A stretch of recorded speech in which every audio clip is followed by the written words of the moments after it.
बिस्मिल्लाहिर्रहमानिर्रहीम। अस्सलाम वालेकुम नाज़रीन। नरेंद्र मोदी का पारा हाई होते होते पागलपन के दौरे पड़ गए हैं और ये सिचुएशन वाकई बहुत मुश्किल है।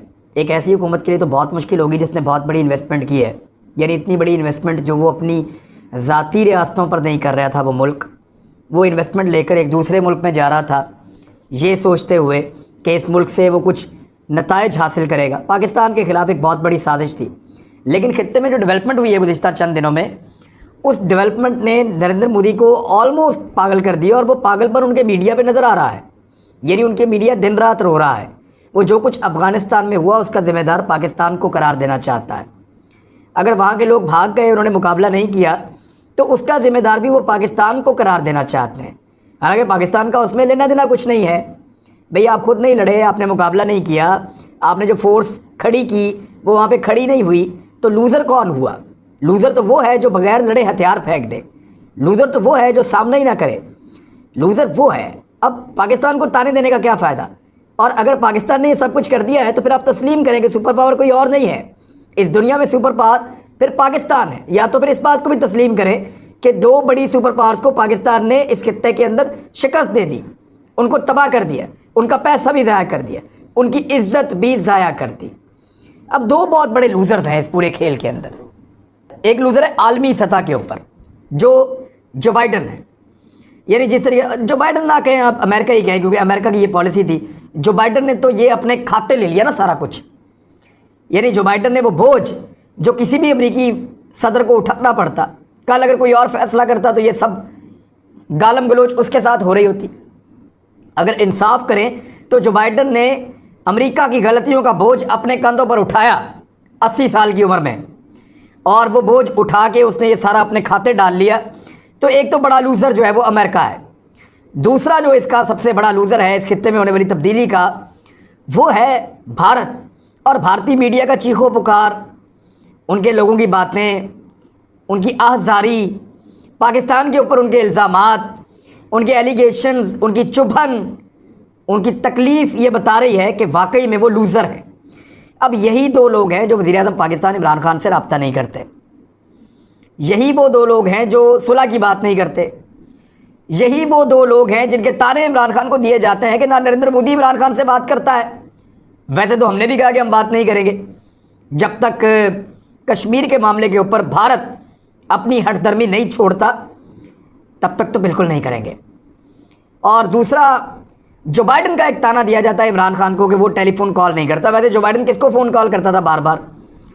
उसने अपने खिताब में भी कहा कि मैं अशरफ गनी से बात करता था। क्या हालत हुई उसकी? तो ये कोई सनद नहीं है कि जिससे जो बाइडन बात करेगा उसकी बहुत बड़ी बात बन जाएगी या उसकी गुड्डी चढ़ जाएगी। तो इंडिया की और अमेरिका की तकलीफ़ समझ आती है, और इस तकलीफ़ में पाकिस्तान की तरफ उनका शिकवा वो भी समझ आता है, क्योंकि उनकी बहुत बड़ी इन्वेस्टमेंट डूबी है। लगभग $100 अरब तो उन्होंने लगा दिए थे एक फ़ौज बनाने पे, वो भी डूब गए। फिर इंडिया ने $3 अरब, बहुत अमीर मुल्क नहीं है इंडिया, बहुत पैसे नहीं उनके पास, यानी 400 प्रोजेक्ट इंडिया चला रहा था अफ़गानिस्तान में, उन पे काम कर रहा था। इतनी इन्वेस्टमेंट अपनी एक रियासत में करते तो बहुत कुछ बना लेते।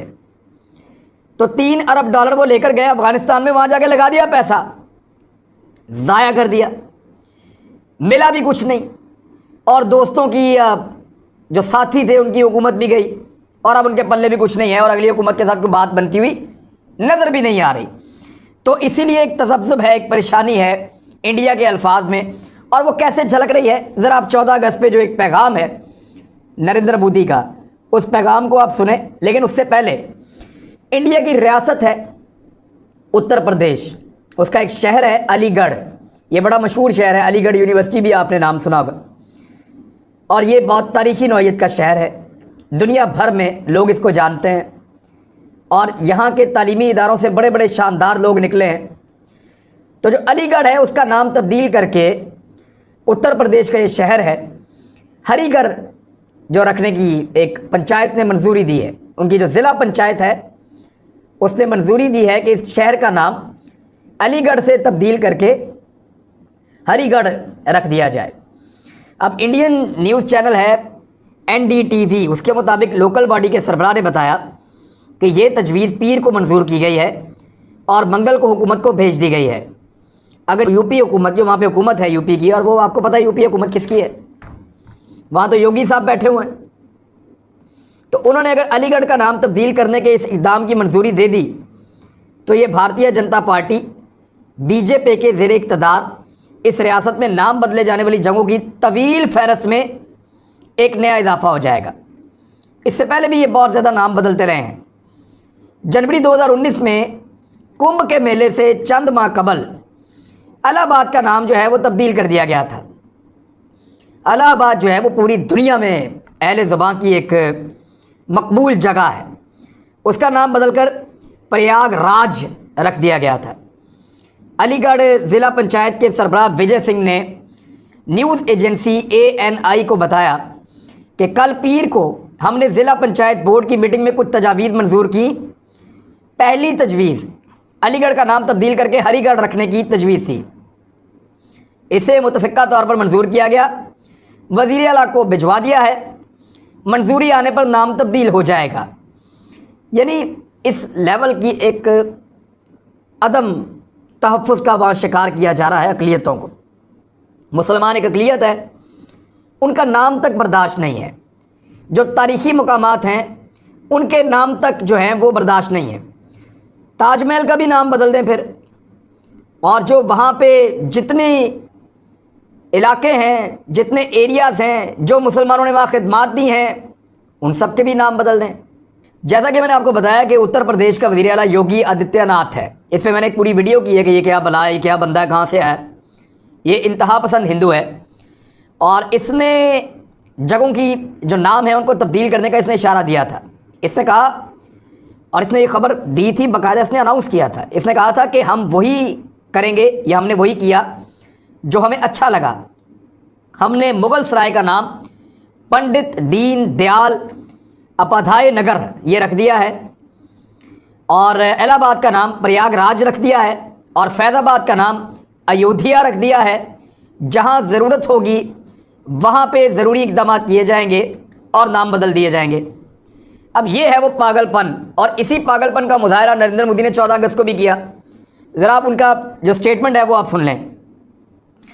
نریندر مودی نے لکھا کہ تقسیم کے درد کو کبھی بھلایا نہیں جا سکتا۔ بعض لوگوں کی احمقانہ منافرت اور تشدد کی وجہ سے ہمارے لاکھوں بہن بھائی بے گھر ہو گئے، اور بہت سے لوگوں کو اپنی جان سے ہاتھ دھونا پڑا۔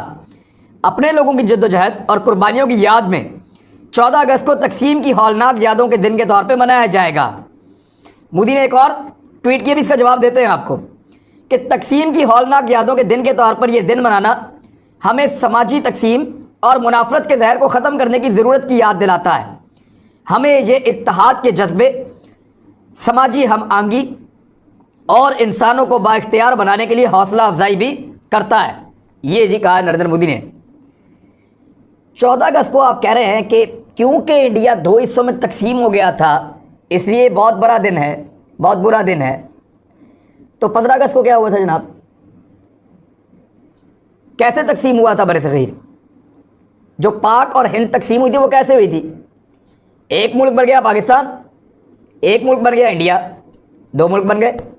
آپ بھی آزاد ہو گئے، ہم بھی آزاد ہو گئے۔ ہم یہاں پہ آ گئے ہمارا دیش، آپ وہاں پہ آزاد ہو گئے آپ کا دیش۔ اب ہمارے دیش کی آزادی کا وقت تھوڑا سا ارلی ہے، تھوڑا سا جلدی ہم آزاد ہو گئے، تو ہماری 14 اگست کو آپ کہیں کہ تقسیم کا وقت ہے بڑا دردناک تکلیف دے، اور ٹھیک ہے 1 گھنٹے کے بعد جب 15 اگست آ جائے تو آپ جشن منانا شروع کر دیں کہ یہ آزادی کا دن ہے۔ یہ کیسے ہو سکتا ہے؟ یعنی یہ دوگلی پالیسی اور پاگل پن ہے۔ دنیا کے کسی آدمی کو بٹھا کے آپ پوچھیں کہ 2 ملک ایک ساتھ آزاد ہوئے ہیں، دونوں اپنی اپنی آزادی کا جشن مناتے ہیں، لیکن ان میں سے ایک کہتا ہے کہ جس وقت یہ آزاد ہو رہا تھا اس وقت ڈیوائڈ ہو رہی تھی، اور جس وقت میں آزاد ہو رہا تھا اس وقت آزادی ہو رہی تھی۔ پھر اپنے جو ہمیں آزادی پہ بھی پھر رو نا کہ یہ بھی تقسیم کا دن تھا۔ تو یہ تو چند گھنٹوں کا فرق ہے، بلکہ ایک ساتھ ہی تقریباً آزادی ہوئی ہے دونوں کی۔ اب یہ تاریخ کے اندر مجھے زیادہ جانا پڑے گا، اس کو چھوڑیں آپ، لیکن نریندر مودی کو بتاتے ہیں کہ تکلیف اور دکھ کیا ہوتا ہے جب کوئی اپنوں کو مارتا ہے۔ ڈان اخبار نے بڑا تگڑا جواب دیا ہے نریندر مودی کو، میں وہیں سے اس کو لے کر میں آپ کو جواب دے رہا ہوں کہ یہ بات وہ شخص کر رہا ہے جو 2002 میں گجرات کا وزیر اعلیٰ تھا، تو اس کی سرپرستی میں 2000 سے زائد مسلمانوں کا قتل عام کیا گیا تھا۔ یہ نریندر مودی کو جواب ہے यहाँ ये बात भी काबिल नोट है, जब मोदी भारत के वज़ीर आज़म बने पूरे हिंदुस्तान में खौफ की फ़ज़ा तब से लेकर अब तक कायम है। अक़लियती बरादरी ख़ासतौर पर मुसलमान आरएसएस और मोदी के रवैये से खौफज़दा हैं। सैकड़ों मुसलमानों को गाय ज़िबा करने पर शहीद कर दिया गया है। भारतीय मकबूजा कश्मीर में सूरत हाल रोज़ बरोज़ बदतरीन होती चली जा रही है। मकबूजा कश्मीर का बता रहे हैं। मोदी का बयान ऐसे वक्त में गैर ज़रूरी इश्तियाल अंगेज़ी के मुतरादिफ है जब अफ़गानिस्तान में हंगामा आराई के पेश नज़र इलाकाई सूरत हाल इंतहाई उतार चढ़ाव का शिकार है। अब मैं आपको एक फैक्ट देता हूँ, आप उसको जाकर कहीं से भी वेरीफाई कर लें। अफ़गानिस्तान में जिस पे बहुत ज़्यादा उंगली और तकिया हम कर रहे हैं कि वहाँ पे सूरत हाल बहुत ख़राब है, वहाँ मुहर्रमुल हराम के जुलूसों पर कहीं पे कोई पाबंदी नहीं है। मातमी जुलूसों पर कहीं पर कोई पाबंदी नहीं है। हमारे जो अहले तशी भाई हैं वो वहाँ जो मजहबी मामलात हैं उनको बड़ी आज़ादी के साथ कर रहे हैं, लेकिन कश्मीर में पाबंदी है। मकबूजा कश्मीर में वही पाबंदी है जिसको वाकई पाबंदी कहते हैं। इंसानी हकूक़ की खिलाफ वर्जी मकबूजा कश्मीर में हो रही है और इसके ऊपर वो जिन बंदरों के हाथ में माचिस होती है ना, खूनी लिबरल्स, इस पर कोई बात नहीं करेगा। एक छोटा सा इंसिडेंट हो गया ना अफ़गानिस्तान में शिया सुन्नी को लेकर, आग लगा देंगे पूरी दुनिया में। ये नहीं बताएंगे कि आज कश्मीर में कितने लोग ज़ख्मी हुए हैं, ये नहीं बताएंगे कि वहाँ पे आज कितने लोग जो हैं उनको रोका गया है, कैसा ज़बरदस्त कर्फ्यू लगाया गया है, लोगों को हक नहीं दिया गया कि वो अपनी मजहबी जो मामलात हैं उनको आज़ादी के साथ अदा कर सकें। इस पे बात नहीं करेंगे, इस पे उनको पता नहीं तकलीफ़ होती है बात करते हो, लेकिन मैं तो बात करूँगा, मेरी ड्यूटी है, मैं कर रहा हूँ कि आज यहाँ पाबंदी है और जहाँ सारी दुनिया की नज़रें वहाँ पाबंदी नहीं है। तो ज़रा क्लियर कर दें इन चीज़ों को। और नरेंद्र मोदी का पागलपन जो है वो आपके सामने काफ़ी खुल के आ गया है। एक चीज़ और है, वो जो लोग ताने दे रहे थे इमरान खान को कोई रब्ता नहीं करता, नरेंद्र मोदी और वैसे अगर जो बाइडन ना ही रब्ता करें तो बहुत अच्छा है, क्योंकि अमेरिका ने अब कोशिश करनी है पाकिस्तान पर पाबंदियाँ लगाने की, और ये होगा अगर आप फैटफ के 35 पॉइंट पूरे करके दुनिया में दूसरे नंबर की कारकर्दगी दिखा के, यानी बरतानिया और इटली के बाद पाकिस्तान दुनिया में दूसरा मुल्क है जिसने शानदार कारकर्दगी की है। अगर आप फिर भी फैटफ की ग्रे लिस्ट में रहते हैं और अमेरिका, ऑस्ट्रेलिया, इंडिया सारे आपसे कम काम करके भी वाइट लिस्ट में रहते हैं, तो फिर आप पर पाबंदियां लग जाना कोई अजीब बात नहीं होगी। इसमें आपको परेशान या हैरान नहीं होना चाहिए। तो जो बाइडन तो फ़ोन ना ही करे तो अच्छा है। और जहाँ तक बात है नरेंद्र मोदी की, तो उससे तो हम खुद भी बात नहीं कर रहे हैं फ़िलहाल।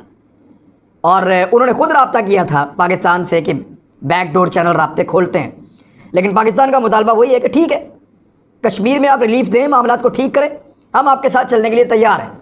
लेकिन उसी इमरान खान को अब जो लोग तनकीद करते थे कि कोई रब्ता नहीं करता, कोई बात नहीं करता, जब आलमी रहनुमा उसको फ़ोन कर रहे हैं, वही लोग कह रहे हैं कि इस पर खुश होने वाली कौन सी बात है। यानी ये तो जीने ही नहीं देते।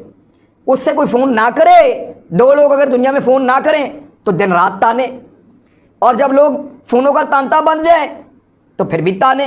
ये कौन सी बड़ी बात है। यूरोप के जो मुख्तलिफ रहनुमा हैं वो लगातार राब्ते कर रहे हैं। बोरिस जॉनसन ने राब्ता किया, जो जर्मनी की चांसलर हैं एंजेला मर्केल, उन्होंने बात की। इसके अलावा जो स्कैंडिनेवियन कंट्रीज़ हैं वो राब्ता कर रही हैं। तैयब उर्दगान बार बार राब्ता कर रहे हैं। सऊदी अरब ने इमरान खान साहब से राब्ता किया है। तो आलमी रहनुमा इस वक्त पाकिस्तान की अहमियत समझते हैं इस खित्ते में, और वो ये जानते हैं कि पाकिस्तान का रोल बहुत इम्पॉर्टेंट होगा। तो इसमें अब टेलीफोन कॉल्स आए तो तब प्रॉब्लम है, ना आए तो तब प्रॉब्लम है। मेरे ख्याल में इन लोगों को इग्नोर करना चाहिए। और आखिरी हल ये होगा कि बंदर के हाथ से अगर आप माचिस ले लें तो जंगल महफूज रहेगा, वरना ये पूरा जंगल जला देंगे।